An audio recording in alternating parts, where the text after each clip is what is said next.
Hi, this is Mike from Huntington, West Virginia, and you're listening to The Mop Tops and the King with Steve Chelmsford.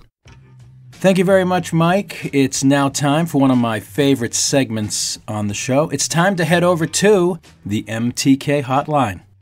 I am now on the MTK Hotline, and I would like to welcome back to the show Mr. Derek Shelmerdine. He's from North Yorkshire, England. He's the author of the book Rock and Roll Unraveled. He's a rock and roll historian. Derek, welcome back to the Mop Tops and the King. Hi, Steve. It's great to be talking to you again, mate. It's wonderful to have you back. The last time you were on the show, we talked about the Beatles and the Paul is Dead hoax. It was very interesting. This time, you're here to talk about Elvis and a possible visit that he made to the UK. Absolutely.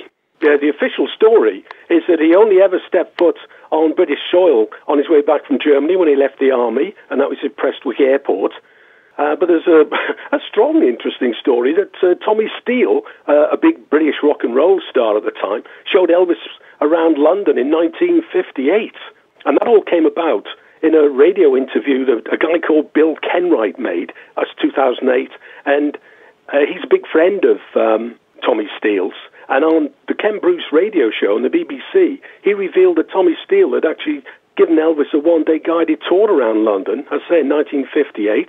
And it came about after Elvis rang Tommy Steele, and that would make sense because Tommy Steele was a very big British rock and roll star, and it just developed from there. Bill Kenwright reckons they never really got out of the car when they were sightseeing.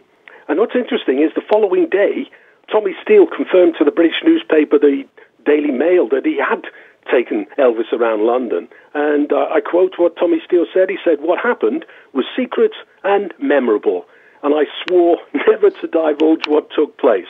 Now, that's all well and good, but what makes it really interesting is there's a guy called Lamar Fike, and he reckons that he was the guy that Tommy Steele met in London. Now, Lamar Fike was one of the Memphis Mafia, and he was actually with Elvis in Germany. He worked with Elvis from 57 to Elvis's death. And for me, it's the Lamar Fike denial that really adds credence to the story. Is there any kind of proof, any kind of photograph, or was Elvis on leave at the time when he was in the Army? Is there any other corroboration that Elvis was in the UK?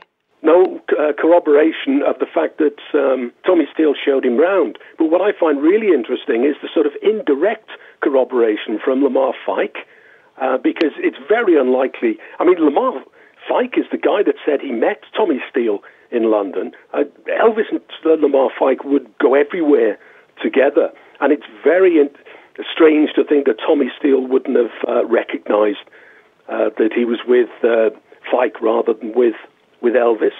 And it would make sense. I mean, who wouldn't go to London in the late 1950s? He went to Paris in 59. So he did travel around while he was in Germany. Elvis gave a press conference when he came back from the Army, and he did say that he went to Paris on leave. That was that's what he said was the only trip that he made. But it's very interesting that he may have had this secret trip to the UK. Absolutely. I think, personally, I think it's more likely it happened than it didn't. And again, why would Tommy Steele keep quiet? Well, why not? Because he knows that he showed Elvis round. And Elvis would have been unbelievably unhappy if Tommy Steele had then gone straight to the press. So you can imagine why Tommy Steele didn't particularly tell the story. And what happened is Bill Kenwright, his friend, met him very regularly, and Tommy Steele used to talk about all his experiences on the road and everything. And it's quite possible that he really did show Elvis around. One of those mysteries we'll never really know the true answer.